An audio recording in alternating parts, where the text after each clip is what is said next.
Eccoci qua con mister Gallina. Io vorrei chiederle i vari passaggi di stato d'animo di stare in panchina con questo risultato che ormai tutti pensavano alla seconda sconfitta, insomma non c'erano in molti che credevano di rovesciarla completamente.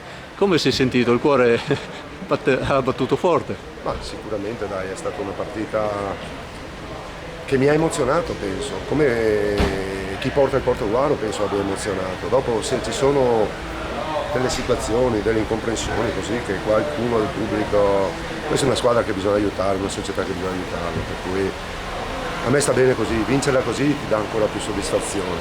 Ma penso che sia stata una partita che anche il primo tempo, ecco, abbiamo trovato una buona squadra, ma anche il primo tempo potevamo andare in vantaggio.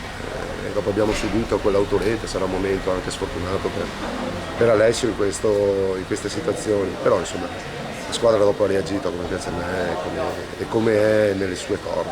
Sì, abbiamo avuto due grandissime occasioni e poi abbiamo avuto anche la palla per pareggiare mancata proprio a un passo dalla porta, sembrava che tutto dovesse andare storto. Io non ho sentito grossi malumori tra gli spalti, a dire la verità. Qualcuno magari che grida c'è, ma per dire che dobbiamo crederci tutti assieme, il pubblico, noi, la società fino alla fine. Il calcio è questo, il calcio non termina all'80esimo, all'85esimo, il calcio termina quando l'arbitro fischia, no? Sì, sì. Per cui massima stima di questi ragazzi e ci hanno dato una grossa soddisfazione. il bello e il brutto del calcio è proprio questo, è bello per chi riesce a rovesciare e insomma è brutto per chi insomma, si vede sfumare la vittoria all'ultimo minuto.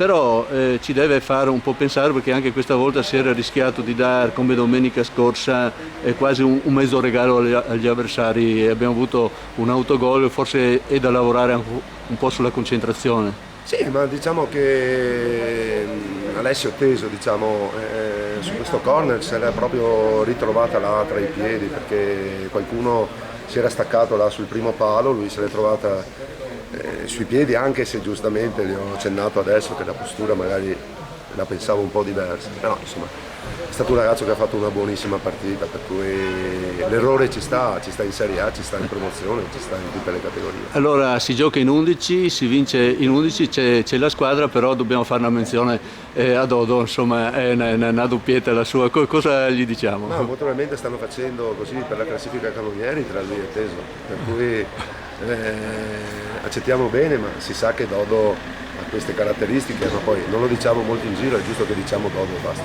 Bene, grazie mister.